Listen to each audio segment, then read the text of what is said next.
वासुदेव। हरे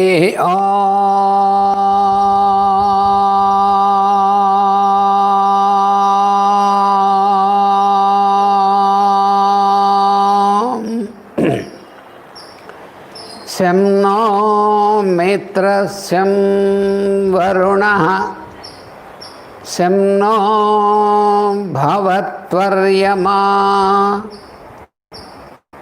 शं न इन्द्रो बृहस्पतिः शं नो विष्णुरुक्रमः नमो ब्रह्मणे नमस्ते वायो त्वमेव प्रत्यक्षं ब्रह्मासि त्वामेव प्रत्यक्षं ब्रह्म वदिष्यामि ऋतं वदिष्यामि सत्यं वदिष्यामि तन्मामवतु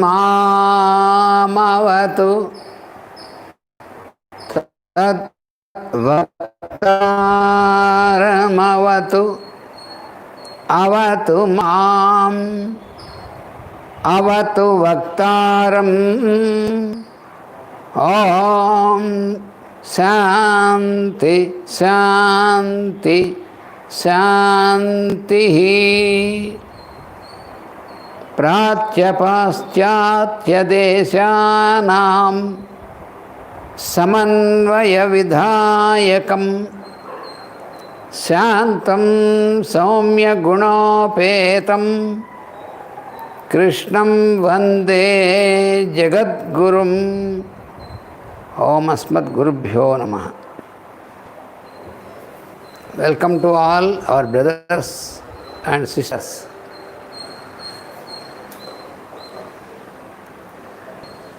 So happy to meet all of you once again.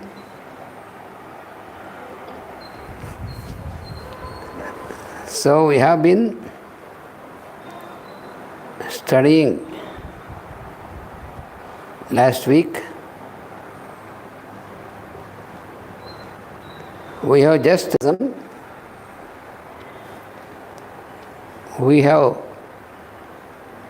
studied about the all-conscious state, samprajñāta, vairagya. So the vairagya or the non-attachment in the all-conscious state. So that was given in the 17th aphorism. So the all conscious state means it is the vairagya or non-attachment where all the time we are cognizant that we are practicing non-attachment and we are in cognition of the people around us and our dealings with them. So all these things are there in our cognizance. So that is the all-conscious state in vairagya. So what Patanjali says is, when you are practicing vairagya, if you are in all-conscious state, that is not real vairagya. That is only samprajñāta. So therefore, all conscious state is not absolutely vairagya. Because still we have we are connected with all these things around us. So, since it is a conscious state, a conscious process, you can say a conscious process. Instead of state, let us say conscious process. So, if the vairagya or non-attachment is a conscious process,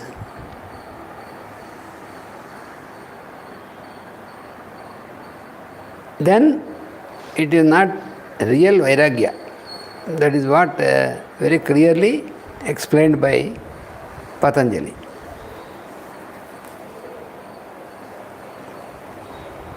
So there we have, last time we had an example of 3 persons attending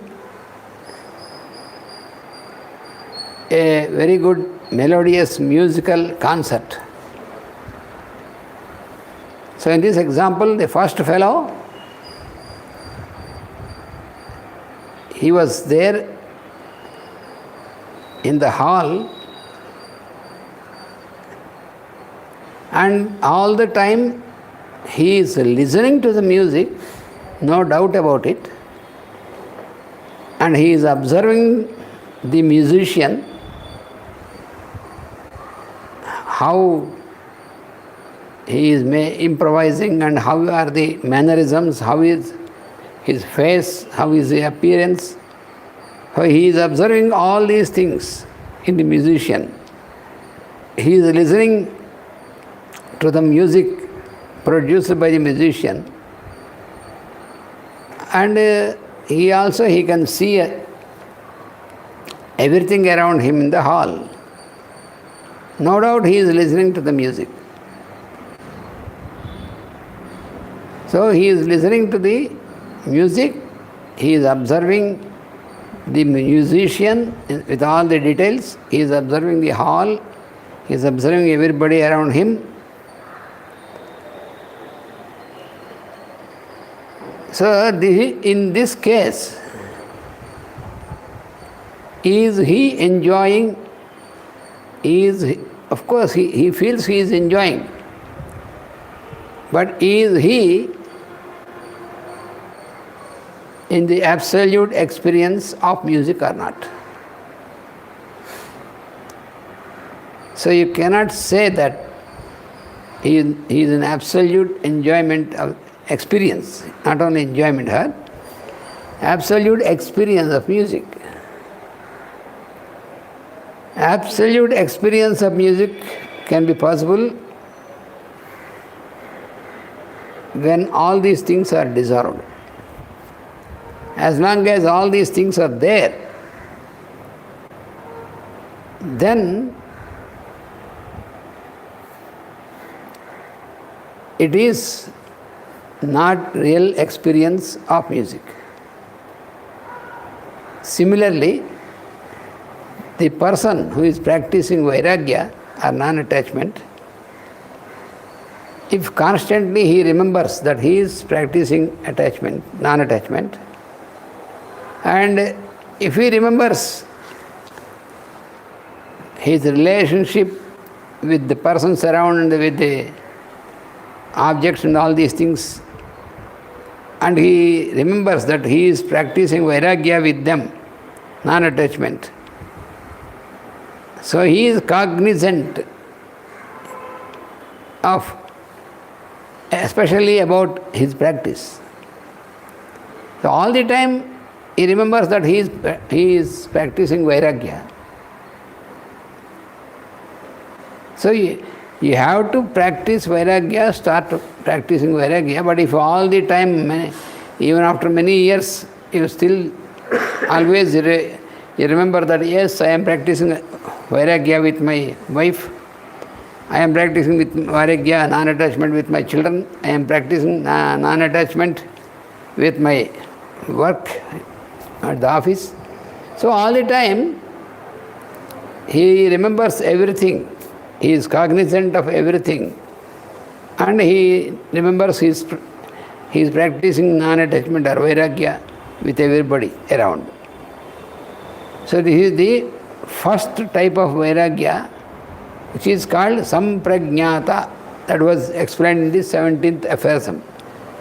The previous aphorism, samprajñāta, all conscious process. You can say all conscious process.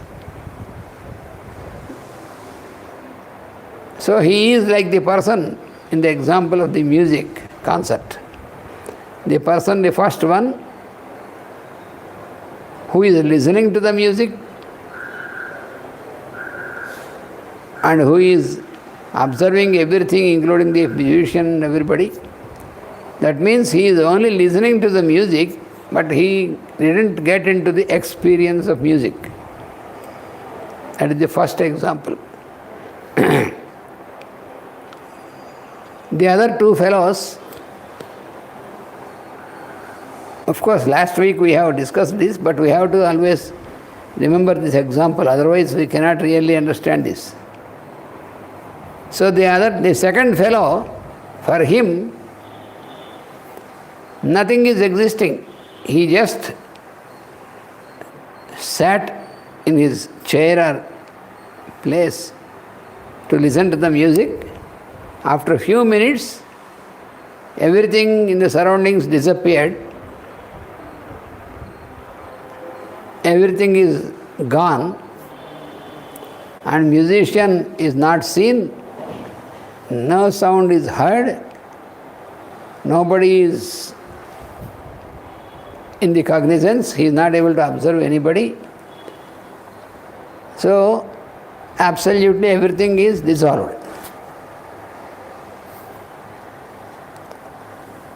Now the third person,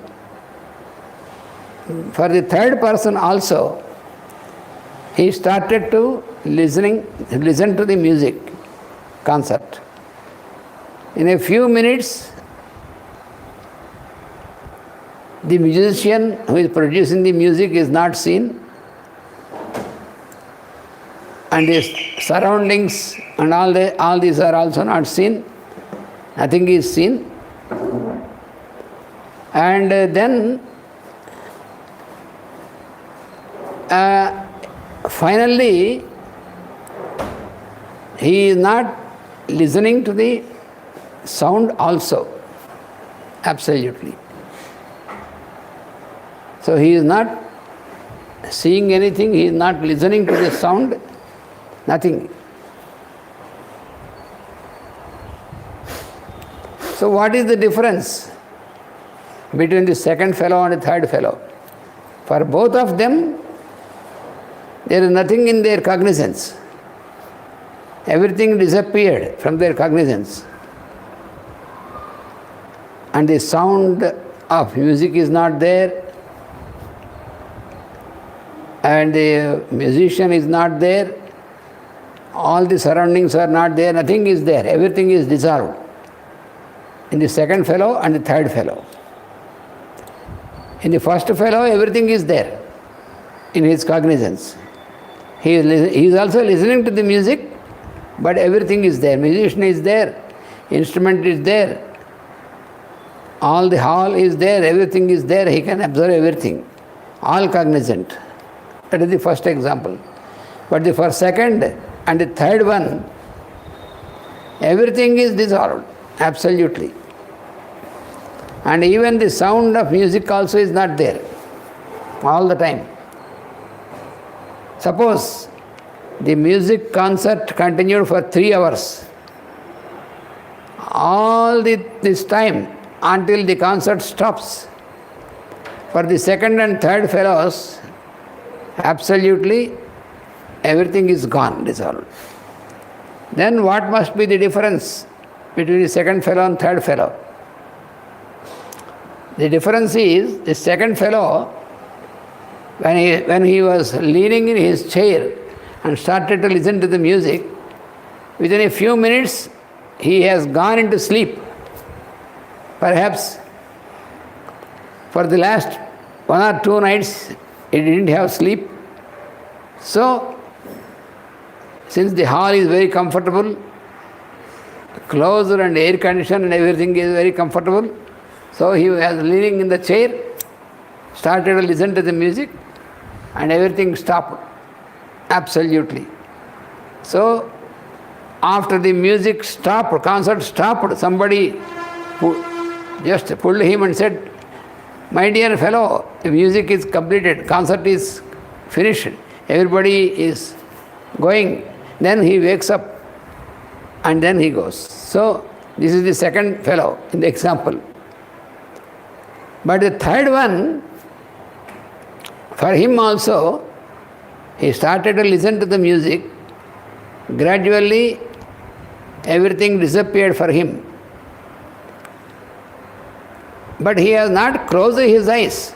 Maybe for a few seconds, maybe he is open, but it makes no difference for him. When he closed his eyes or opened his eyes, makes no difference.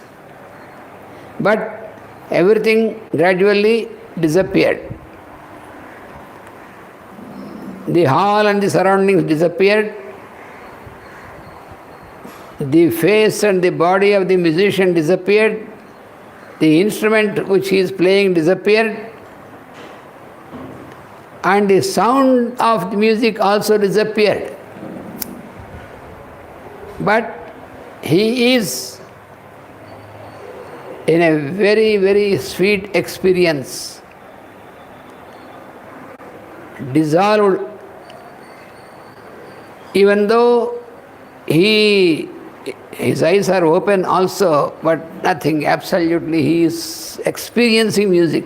He is not listening to the sound of the music, but he became one with the music. That is the experience. The experience means getting one with the music. That is the experience. So he became the music.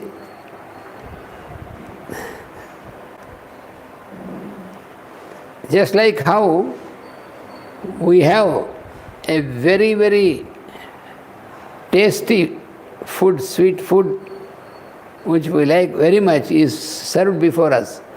So we have put it on the tongue and gradually started to eat, enjoy. So gradually, if it is true, then we are gone into the experience of the sweet. Similarly, in this music, for him only his experience is there. So everything is dissolved for this fellow also, but it is not sleep. That is the difference between the second and third fellow. Second fellow, so the first fellow is conscious.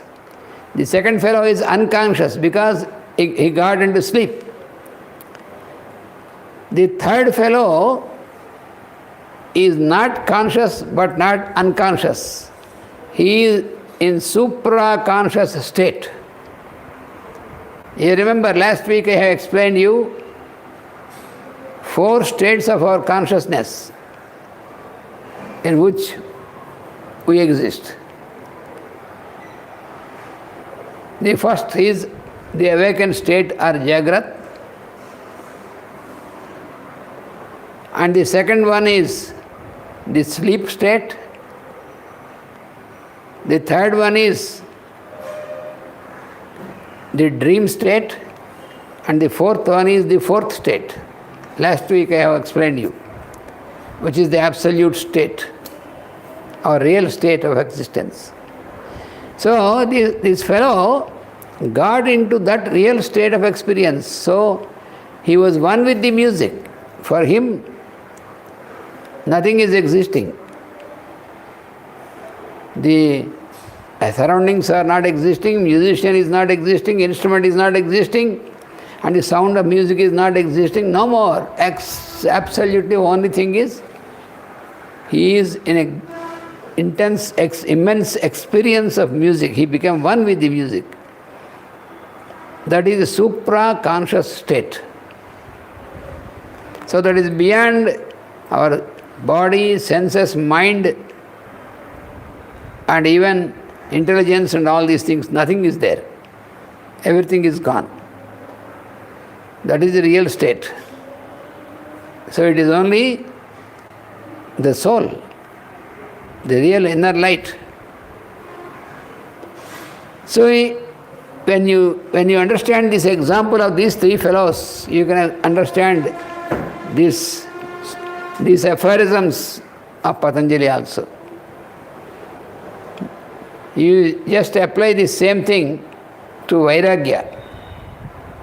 So, Samprajñata, which was explained in the 17th aphorism, that is the Vairagya, that is pseudo-Vairagya, you can call it. That is not real Vairagya, pseudo-Vairagya. Because all the time you remember that you are practicing Vairagya. I think you remember the example of sleeping. One fellow says, I have been sleeping all the night. That means he is not sleeping.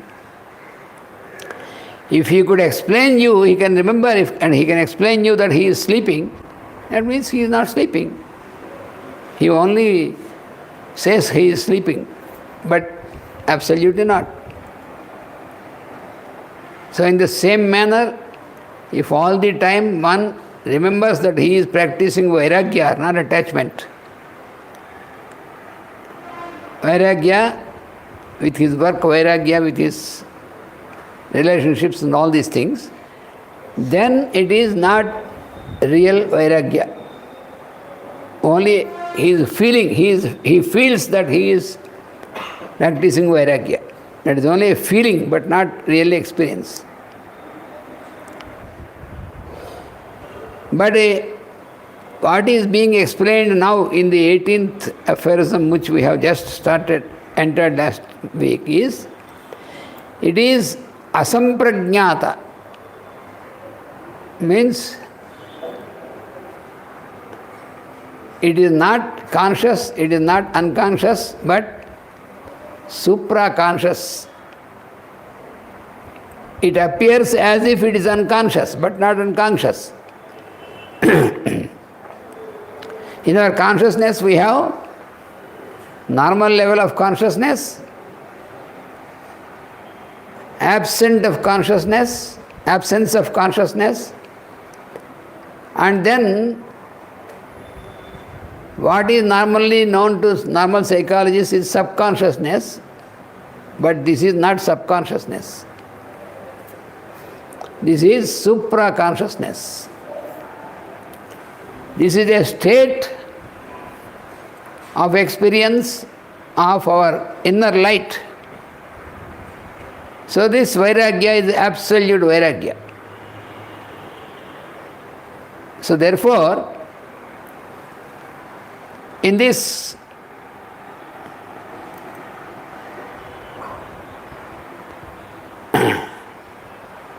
so he is completely in that experience. So in his real life also, so it takes a firm ground. This Vairagya. So he exists in this body. He attends to every activity, is very active, but his experience is that he is as if he is disinterested, as if, but not really. So that is what is explained in this 18th aphorism. He says, Virama, Pratyaya, Abhyasa, Purva Samskara, Visesho, Anyaha. Anyaha means the other one. Other one means, previously it was explained about all conscious state. The other one is the state where there is supra-conscious only. That is the other one. So we can attain the other one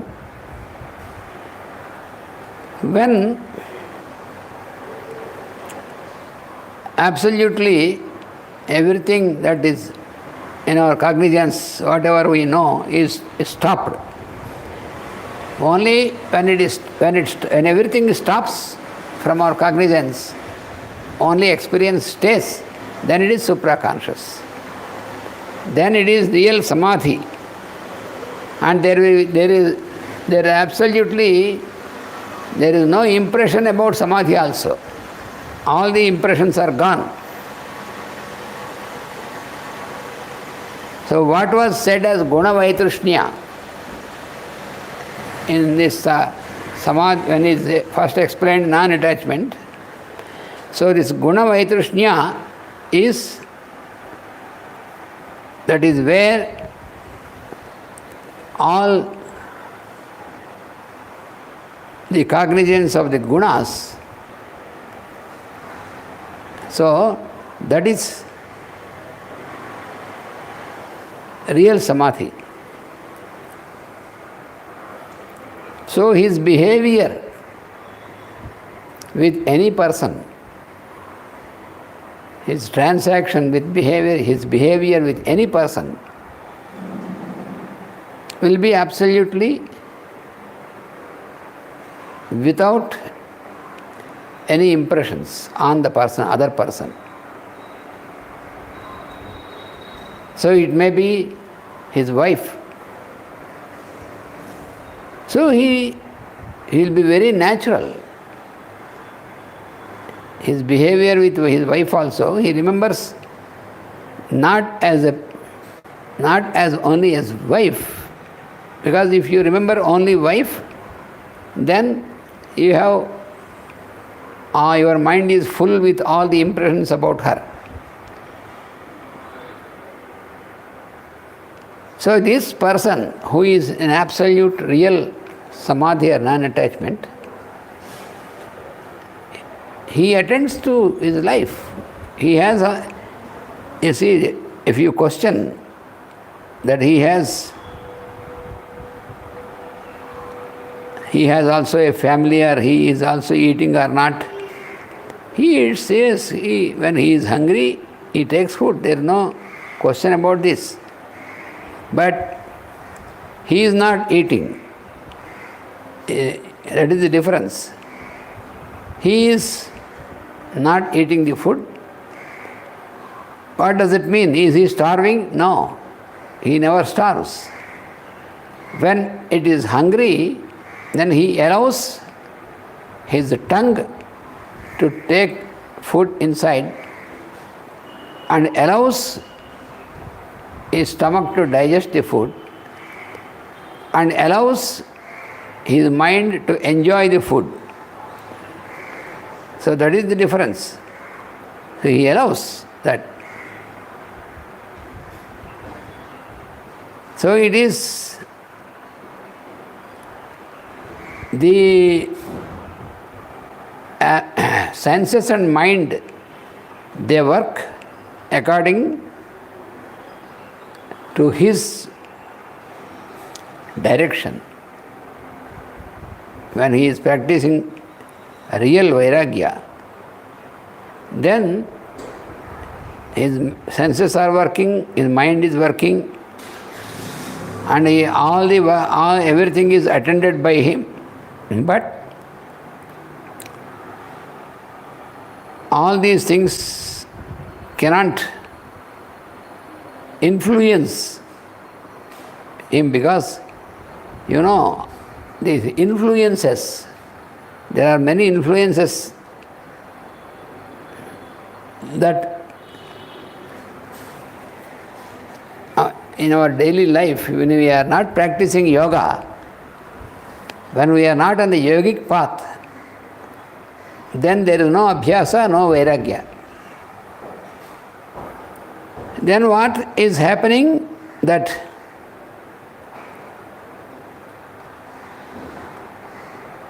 we are involved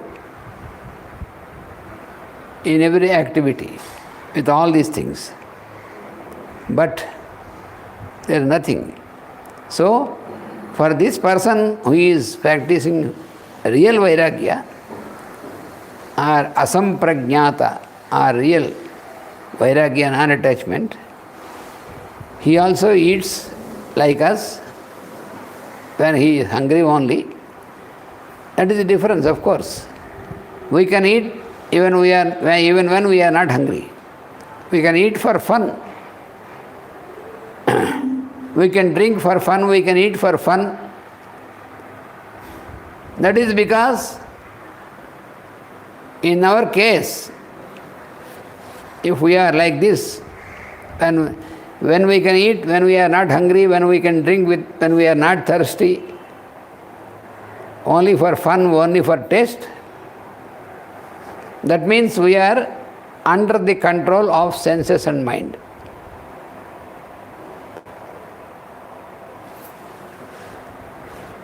We can allow the senses and mind to enjoy, but we should have a control on that. If it is otherwise, what happens?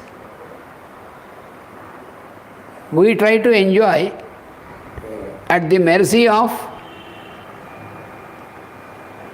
our senses and mind. Our senses and mind will decide, and our enjoyment depends upon their decision. Then we are not in the yogic path. So this is the difference. See. So that is what is getting explained in this 18th aphorism. So in the 18th aphorism, it is totally about this absolute vairagya. So another state is practiced when the perceptions cease to exist. All the perceptions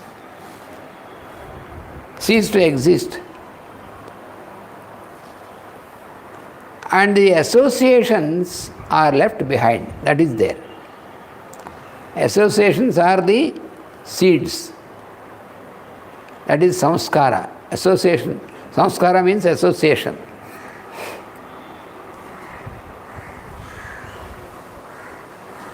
So when all the cognizance it stops, then only we can get into this state where associations and impressions disappear. They do not exist. They cease to exist. So after the all-conscious state described in the previous aphorism, when that all-conscious state is attained first, because everyone has to pass through this. When we start practicing vairagya, in the beginning we pass through the all-conscious state. We cannot expect that directly you can jump into the real vairagya. That cannot happen. In the beginning, we pass through the first state. Then gradually we enter into the absolute state. So after the all-conscious state described above is attained, then there is next step to practice. That is what is explained here in 18th aphorism. So it is the state where no perceptions exist. In this state, in the real vairagya, no perceptions are there anymore. Everything drops off from his perception while he himself begins to exist to himself. When all the perceptions drop out, then what happens? He exists, he begins to exist to himself. Himself means the I am, the soul. Then how can such man exist in the world? That is the question. If all these things disappear, if he exists to himself, is it self-centered? No, it is not like that. So the question is then, how can he breathe? How can he breathe means, so everybody are breathing. But how can he breathe means, he doesn't breathe. If he doesn't breathe, how can he survive? Can anybody stop breathing voluntarily? You can stop only for certain time. Some people may stop breathing for some time, holding the breath, but absolutely you cannot stop breathing. So, but this person who is completely established in absolute state of non-attachment, so can he breathe then? He breathes, but he never breathes. That is the answer. He breathes, but he never breathes. Then who is breathing? Breath occurs to him.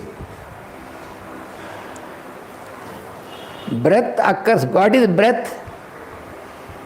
Inhalation and exhalation. Taking in oxygen and giving out carbon dioxide. Inhalation and exhalation. This is what is called breath. The process is called breathing. So, he breathes, but he never breathes. This is, in the beginning, this statement appears something very confusing. No confusion at all. He breathes, but he never breathes means breath occurs to him. Just like it occurs for you and me.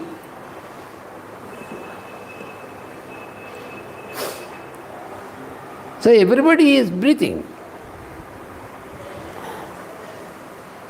Every one of us, we have to breathe. We are breathing. Without which we cannot exist, we cannot speak out, we cannot do anything. So what is the difference is, he breathes but he never breathes. Breath occurs to him. For us also breath occurs. How is the differentiation between us and him? Does he eat anything? Does he eat? If he got vairagya, absolute vairagya, or non-attachment, does he eat then? This is a strange question. Some people think that a yogi need not eat, need not drink, need not sleep. If it is true, he is not a yogi, he is a rogi. Rogi means a patient.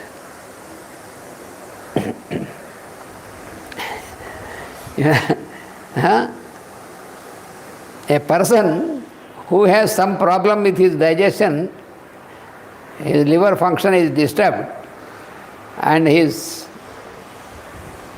pancreas and all these are disturbed, then he doesn't feel hungry. And if he tries to force himself to eat, then he gets nausea and he can throw out. So therefore, he cannot eat. But this person who is completely, absolutely in vairagya, he eats but never eats. He breathes but he doesn't breathe. He eats but he doesn't eat. What is this? He never eats, but his body takes the food, receives the food, and his senses, they sense the taste of the food and smell of the food, all those things, and his mind enjoys. But he is not involved in any of these things, activities. Then why should he take food if he is a yogic state and he is in vairagya? Is there necessity to take food? Yes, it is necessary, because there is body.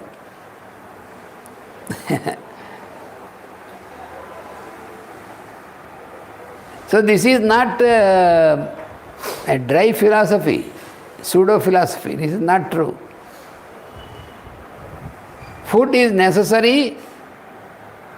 Food is like a fuel for the body. You know, when you have a machine or an engine, you have your car. So your car is drawn by the motor. which is working. So the motor needs a fuel, either gas or gasoline or diesel, whatever it may be, some fuel is required for the motor to work. Then only the motor can work and it can pull the car. So fuel is necessary. In the same manner, food is necessary as a fuel for the body. It is only fuel.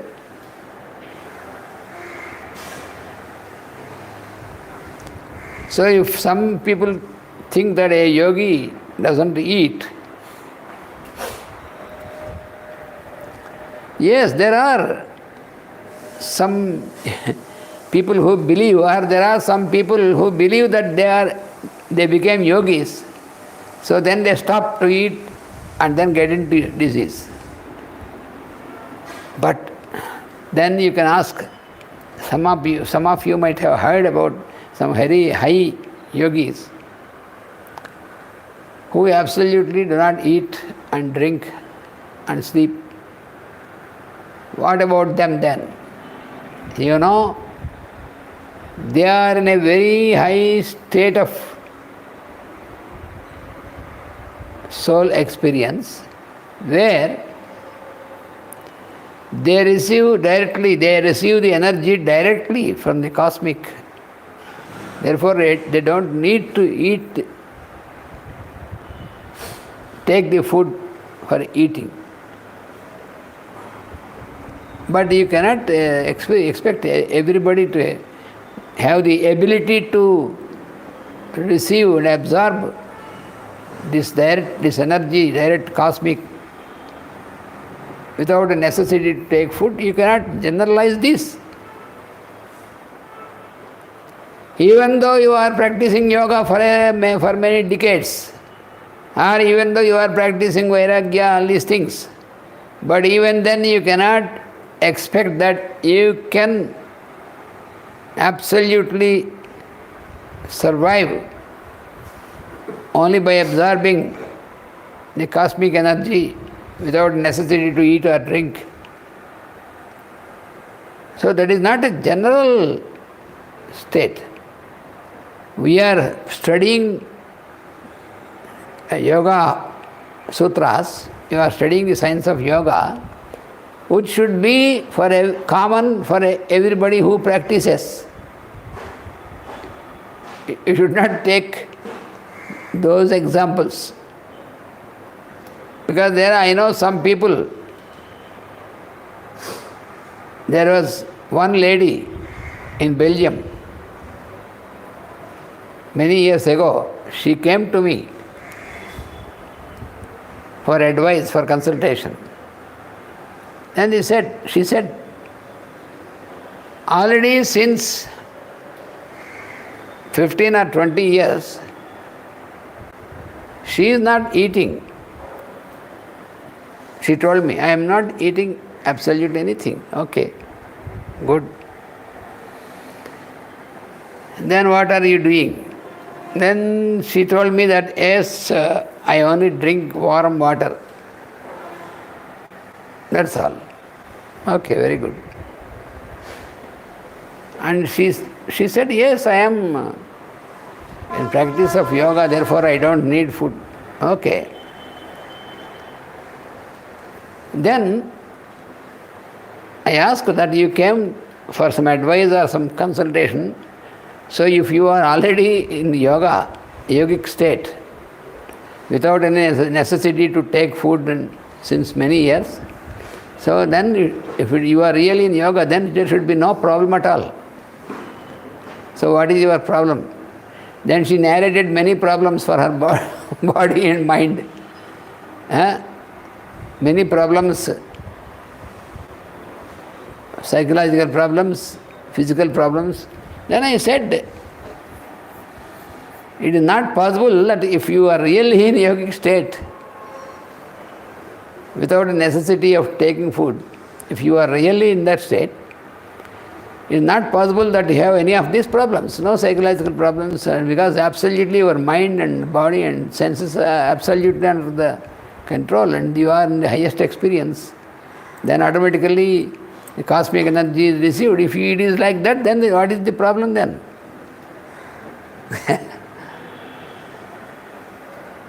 So, it is a strange type of disease which made her to feel that she is in yogic state, therefore she is not. But it was really a state, a disease where she could not, absolutely her body could not receive the food because it cannot digest, it has aversion to food. Can it be yoga? So, we should not get confused about this, we should be very clear.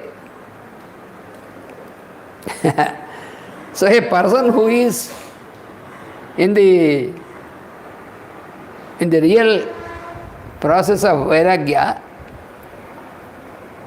asampragnata vairagya, which is explained by Patanjali here, if a person is in this, then he doesn't breathe. He breathes but he doesn't breathe. He eats but he doesn't eat. He sleeps but he doesn't sleep. What is all this? That means he, the person, is not in the experience of this. When his body needs, then he allows his body to receive the food absolutely as much as is required. This also. This is very, very subtle things. If I say, I eat as much as I can, it is no more yoga. If I say, I throw out, I don't eat because I don't like something, it is not yoga.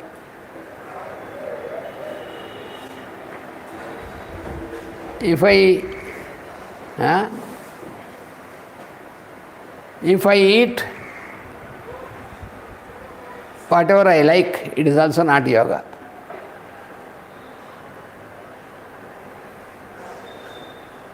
If I eat as much as I require, it is also not yoga. Then what is yoga? Eat as much as is required, not what you require. That makes all the difference. Eat as much as is required and when is required. Required by whom? By your body. When it is needed, there will be an indication. So just let the body to receive according to the indication. And during the process, the tongue receives,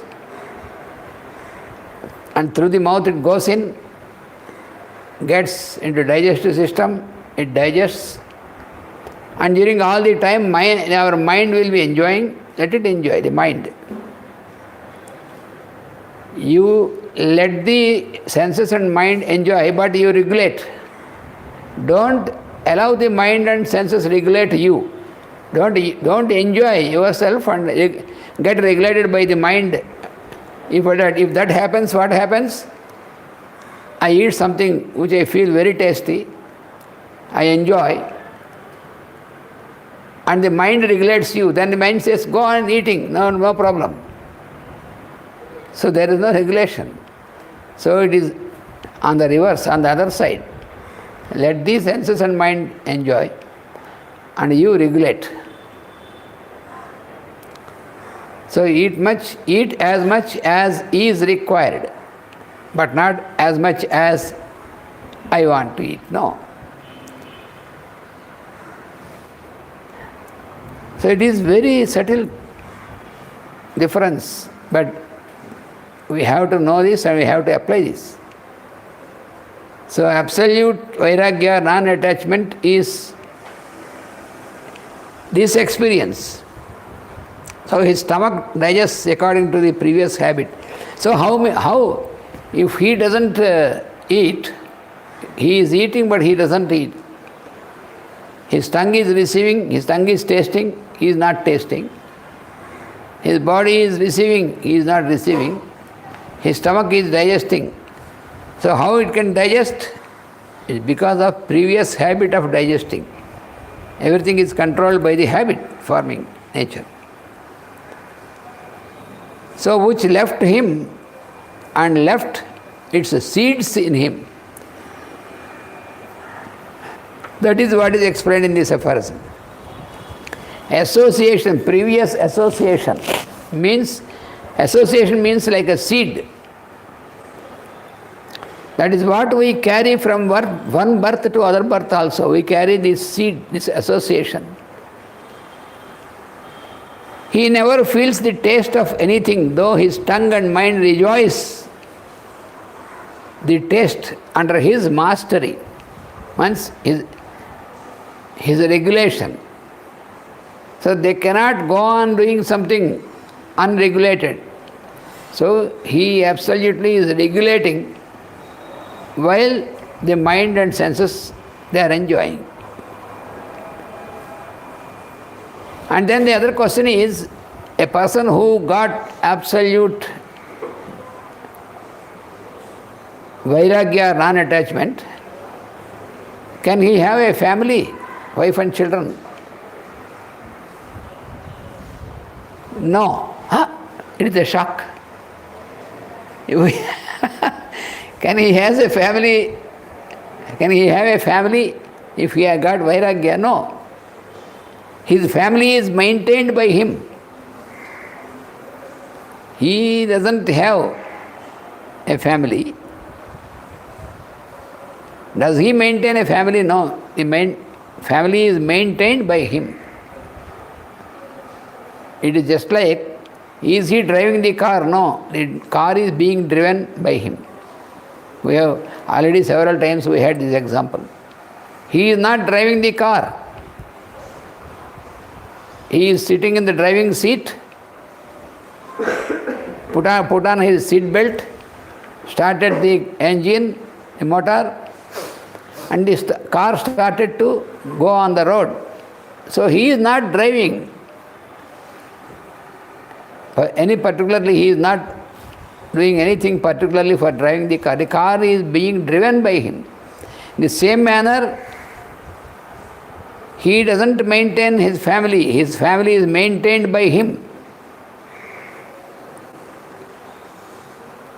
Then, a person who is in absolute vairagya, non-attachment, is he working in an office for his livelihood? No. His office work is done by his body, mind and senses. Whatever work is done through him is done by his body, because physically he has to work. So through his body, senses and mind. So they are working in the office, but he is not working. He is working but he is not working. He is breathing, not breathing. He is eating but not eating. He is inhaling but he is not inhaling. He is sleeping but not sleeping. All this is, in the beginning it is like a confusion, but there is no confusion, it is very clear. Now you can understand. So in the office, he is not working. He is in the absolute state of experience. But his body is working, his senses are working, his mind is working. It is like, but how can you understand this? Very simple example. Suppose I am walking with any one of you. We are walking on the bank of some lake, or we are walking near the river, and we are walking and we are talking to each other. we are talking about our experiences or something else when we are walking. Now, are you walking? No. Your legs are walking, isn't it? All the time do you remember that you are walking? You might have walked some kilometers, 5 kilometers or like that together, speaking to each other or enjoying these surroundings. Then who is walking? Your legs are walking, you are not walking. So this is an example. So the two states described in these aphorisms are called, one is called samprajñāta, which was described in the 17th aphorism, and the other is asamprajñāta in this aphorism. So samprajñāta is all conscious existence of a yogi. Asamprajñāta is all subject to existence. This is difference. All conscious existence is samprajñāta. In Vairagya, you have two types, samprajñāta, asamprajñāta. Samprajñāta is all conscious existence. So all conscious is samprajñāta. Asamprajñāta is all subject to existence. It is not unconscious, but it is subject to existence. Subject to existence in the objective world. This we have to remember. We are in the objective world, but our experience is subjective. We have to practice this, then only it becomes like this. Otherwise, without practicing, we are existing in the objective world, and also we are experiencing everything in the objective world. Therefore, we have all the problems. We make our life very problematic because of this.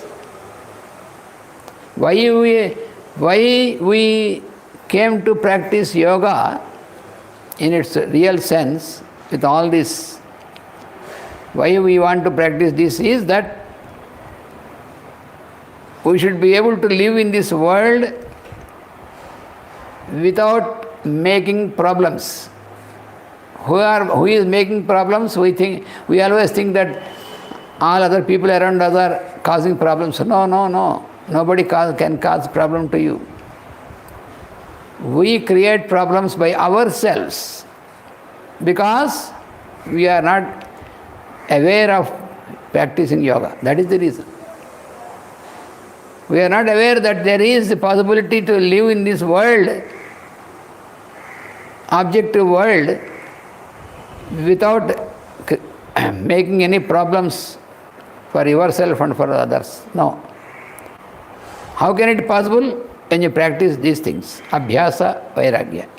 Abhyasa is repeating the effort constantly, and Vairagya is practice non-attachment. These two things.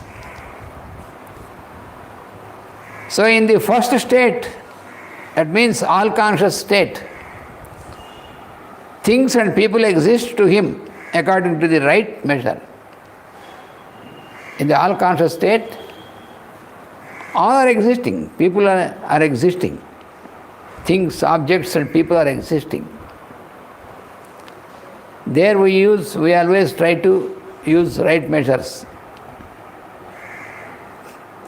In the second state, asamprajñāta, they do not exist to him. Objects and persons do not exist to him. Then what is it that exists in him? Their seeds exist in him. Their seeds. Then there is only the action in this world. Because if the persons and objects are existing for us in the objective world, then there is a reaction. When they are not existing, only the seeds are existing, and persons and objects are not existing, then there is no reaction, there is only action. There is no difference, there is a lot of difference between action and reaction. You know this, everybody knows that.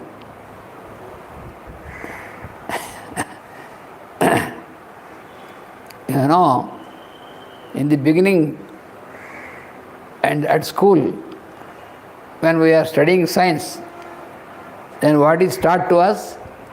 For every action there is an equal and opposite reaction. Isn't it? In the third law of Newton, what is it given in that law? For every action, there is an equal and opposite reaction. Is it true or not? That law of Newton, third law of Newton, is it true or not? It is true for them who are absolutely living in this objective world without practicing yoga. It is true, 100% true. Because their action is based on the impressions and all these things, so therefore there will be reaction automatically. Equal reaction, opposite reaction. But when once you entered into practice of yoga and started to apply abhyasa and vairagya, then that law does not apply. That third law of Newton does not apply. Because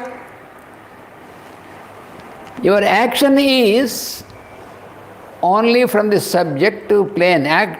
Your activity will be reflected on the physical plane, but it is from the subjective plane. Therefore, there will be no reaction.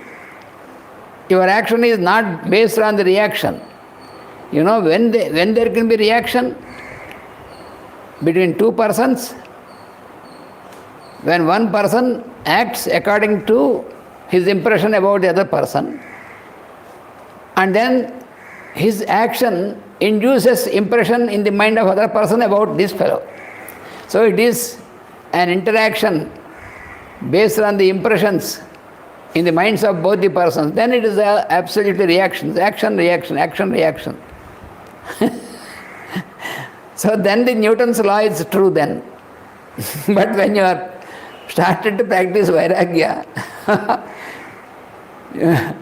no more your action is based on the impressions. Therefore it is no reaction. It is only action. For this type of action there will be no reaction. This you can realize only when you started to practice vairagya. Then otherwise you cannot realize this.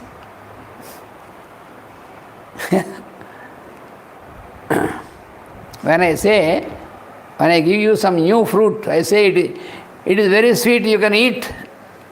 Suppose you have not tasted the fruit before.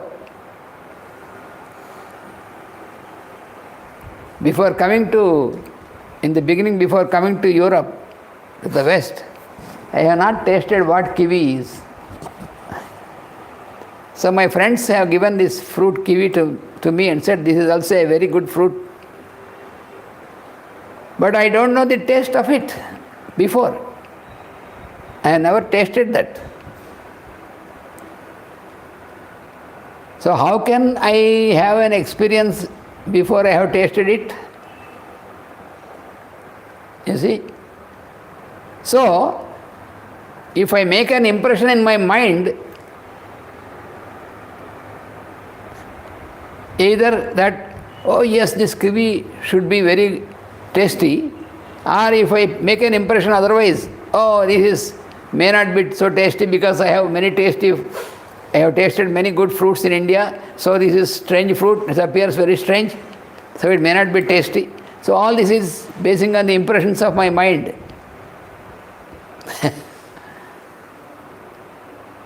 So therefore, any action based on the impression is going to have a reaction. But the action which starts from the subject to existence will have no reaction. So this is what we have to differentiate. So the second state, they do not exist to him in the second state. Only the seeds exist in him. Then there is only action in this world to the all-conscious existence. There is no reaction for him. No action has its motive outside. Here the secret. If any action has any motive in the outside world around, then there will be reaction. If there is no motive outside, there will be no reaction at all. So the second state, to the second state, there is only existence. Action exists only through body, senses and mind, not for him.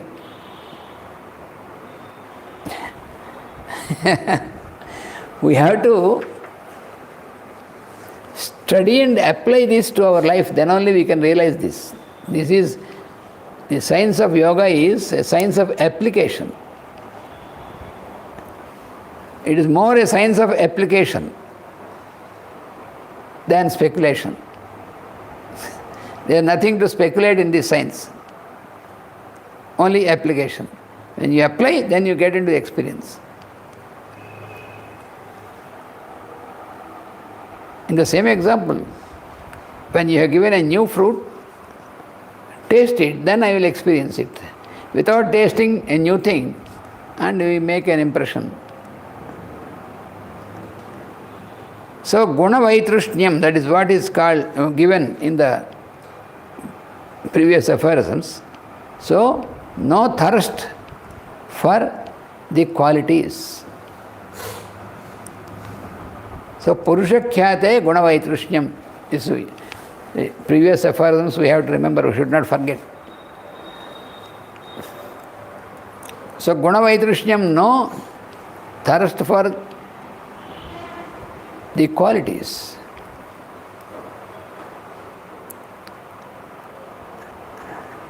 No thirst for the attributes. Only Purusha Khyati. That means only the knowledge or the experience of Purusha, the inner person, which is subjective. That is why subjective experience in the objective state, objective world, that is what is, asampragnata is the all subjective existence in the objective world. We are living in the objective world, but all subjective experience, with the all subjective experience. So this is where we must practice, must apply abhyasa until this gets firm ground in us.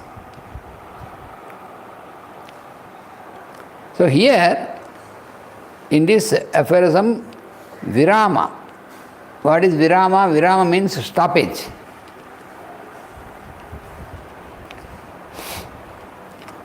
Virama and pratyaya. Pratyaya means perception. Another state is practice when the perception ceases to exist and the associations are left behind. The perception ceases to exist. Virama. Virama, pratyaya.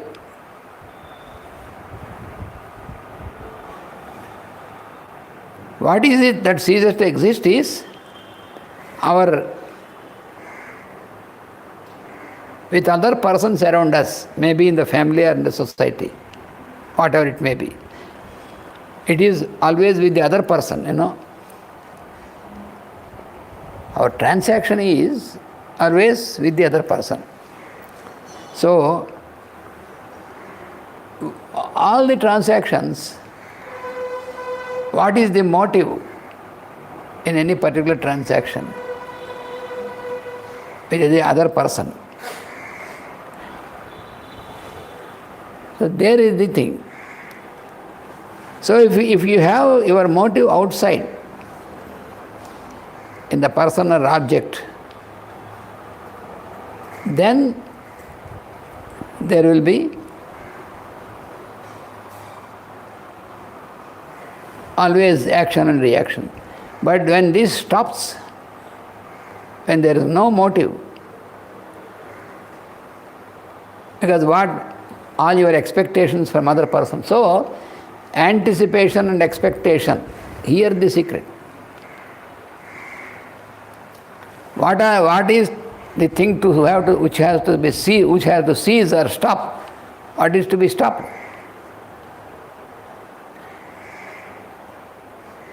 Let us come to the practicality in our daily life. Husband and wife are there. So how is the transaction? The husband expects how his wife should be. The wife expects how her husband should be. So expectation. When you have expectation, then your motive is outside. Then the husband says, I love my wife. Okay. As long as the wife is fulfilling his expectation, then he loves his wife. Very good.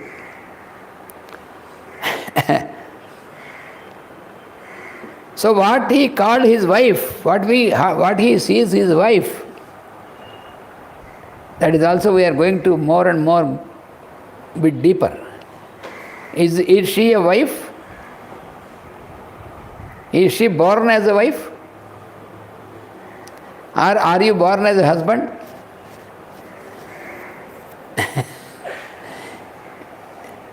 If some child is born, suppose for fun, the parents have given that if he is a male child, instead of giving any other name, they have given a name, husband.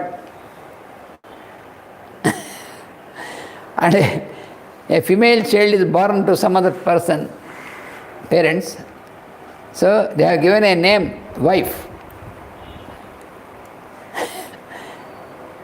So only the proper noun if husband and wife are given to them by birth, that is different. But nobody is a husband by birth, nobody is a wife by birth, from the birth. So what you call wife and husband is a relationship, relative relationship. That is why they are relatives to each other. You know. We have so many relatives. Our parents are our relatives, our brothers or sisters and all. We have so many. If there is a big family, we have many relatives related. What is this relation? This is of a relative value. That is why it is relationship. So let us take the example of husband and wife, because this is absolutely, immediately you can apply it. So you have an expectation. The wife expects that the husband should fulfill all her desires. This husband fellow also expects that wife should fulfill all his desires. What is desired by him? So it's all expectation and anticipation. He anticipates that she will definitely fulfill his desires, and she also anticipates. So expectation, they are bound by expectation and anticipation. That is the relationship. Then what happens? So that is why this is Vairagya, absolute Vairagya is a state where there is no reaction. How can you have a life without reaction? only when there is no anticipation and expectation. Then is it a dry relationship between husband and wife? No, it need not be dry. You can be affectionate to each other.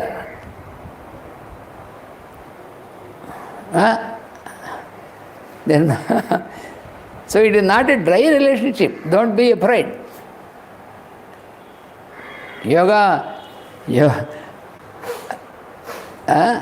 Non-attachment is not a dry relationship. It is more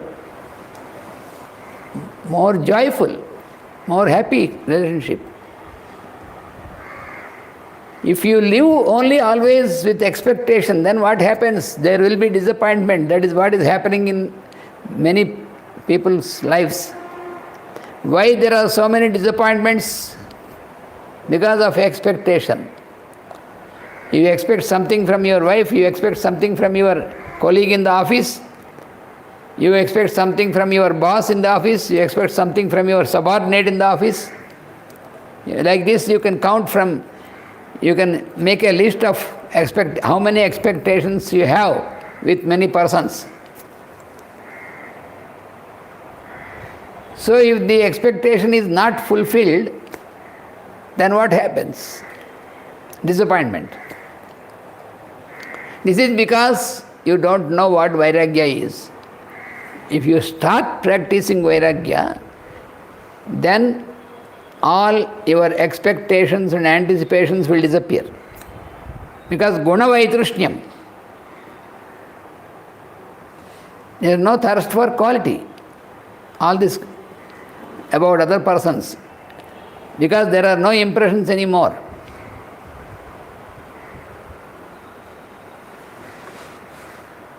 Whom you call wife,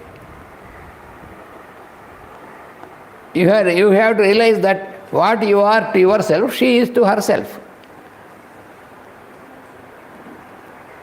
You apply the same thing to any object also. Suppose there is a wall before you. I have a wall before me. I call it a wall, or let us take the example of a tree more clearly. There is a tree before me. Is it a tree for itself or to you? Yes. I call it a tree. To me it is a tree. But for itself what it is what you are to yourself, it is the same thing for itself. This is the absolute truth. If you can remember this truth and you can more and more try to keep experiencing this truth, then you will realize this. In this world, whole world, everything, every object, every person is this same.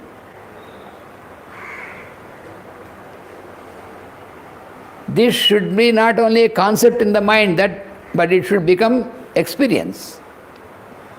It can become an experience only after it becomes a habit. It can become a habit only after you apply abhyasa. Repeat, and Vairagya. Then it becomes your habit to be in that experience.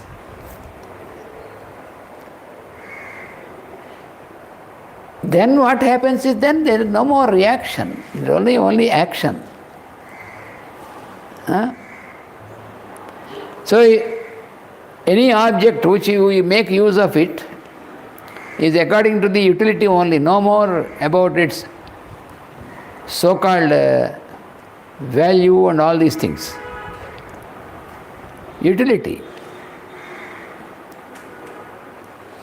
For the purpose it serves, that is the only thing. If I am thirsty, just an example,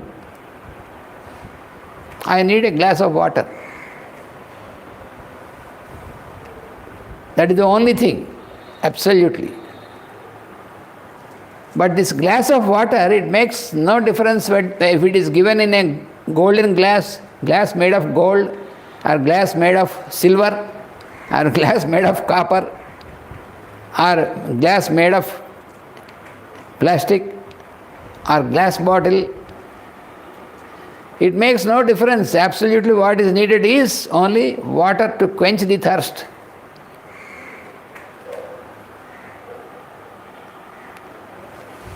So everything, every object or everything, for the purpose what it serves, that is the only thing. Beyond this, if you give importance to all these things, whether the glass is imported from America, I am in India, if somebody has brought a wonderful glass made with some painting which was brought from America or Germany and presented to me, oh yes, it has been imported from Germany. Okay, very good. Even then, when I am thirsty, I have to drink that same water put into that. It makes no difference whether I have taken water in an imported cup or a cup, local cup. What is the difference? So it is this in the mind, not here. So this is what we have to realize. So virama means stoppage. Stoppage of what? Stoppage of cognizance of the gunas, these qualities, these attributes. You see, in a very small aphorism, it's like a capsule. That is exactly what is meant by an aphorism. An aphorism is a capsule of so much of experience. So virama, stoppage, and pratyaya, perception. Stoppage of the perception. And how can it will be purva abhyasaha, preceded by repetition. You have to keep repeating.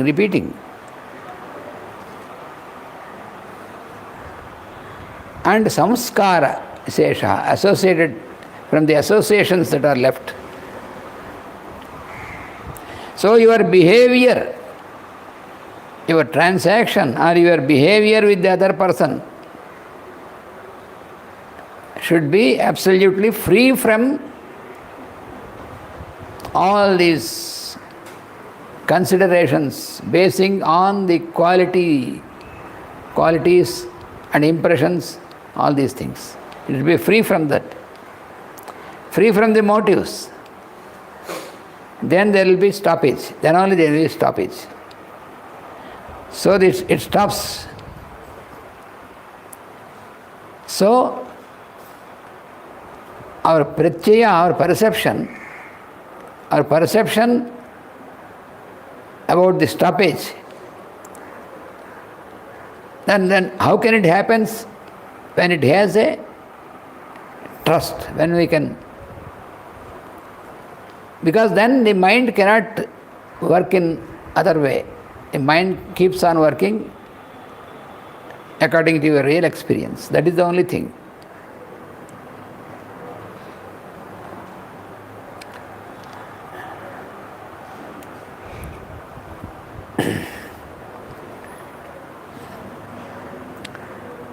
So for the experience,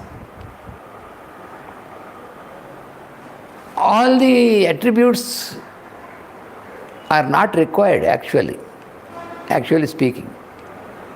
For getting into the experience, attributes are not required, all these attributes.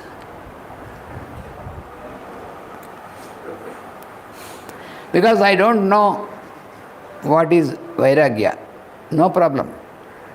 I did not know the name of the process and all these things. It is enough if I get into the experience. Whether this experience is called vairagya or not, no problem.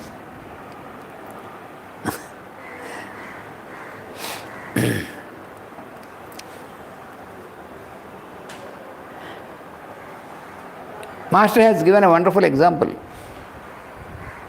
A little child is there. The child doesn't know any technical terms and anything. Suppose You have given some sweet object, sweet preparation to him. He puts on the tongue and he starts experiencing its sweetness. But if you ask the child, do you know what it is? He doesn't know anything. He doesn't know its name is sweet, or its name is chocolate, or its taste is sweet. Doesn't know absolutely anything. One more very simple example. A newly born child is there. Let us take this example. Absolutely newly born, just born child. Just you put a drop of honey on the tongue of the child. How will be this feeling of the child? See, this is a very easy example. How will be the feeling of the child? You can observe, keep observing the face of the child. Put a very good honey, a drop of honey on the tongue. The child will be very happy. After a few minutes, after 15 minutes or 30 minutes, then you put a drop of coffee on the tongue of the child. Then see the expression of the child. How it will be? Like this. So, do you expect that the child knows what is honey, what is coffee and all these things? It is not possible. There is no such thing. Any child doesn't know anything. This is coffee, this is honey, or this is only the experience, direct experience.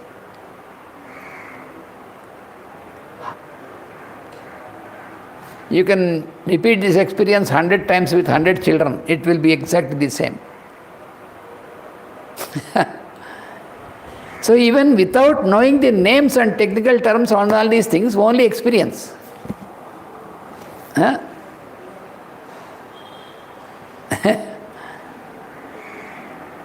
Master has given wonderful examples for us. I have mentioned an example. One fellow was brought up without absolutely not tasting sugar. From the very first day, no sugar was given to him, and he was brought up in such a condition that never he was allowed to taste the sugar. Then he got educated, and he became a chemical engineer and a specialist in sugar technology. So he became a professor of sugar technology. So he can explain you everything about the sugar. He can explain everything about the sugar, but he never tasted the sugar. He doesn't know the taste of sugar. He can explain that sugar will be sweet. That he can explain because he is a professor in sugar technology. He can explain everything, how it is produced, how it will be, how everything, chemical and physical properties, chemical properties, everything.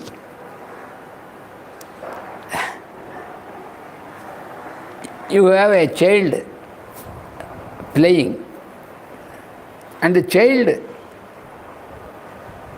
has a wonderful experience of the sugar. But he doesn't know the name of the sugar, he doesn't know anything that is known to the professor. When the sugar bottle is taken by his mother, by the sound itself, the child immediately he senses and he comes to his mother and he wants this, to take this. How it is possible? He doesn't know anything about sugar, like the professor.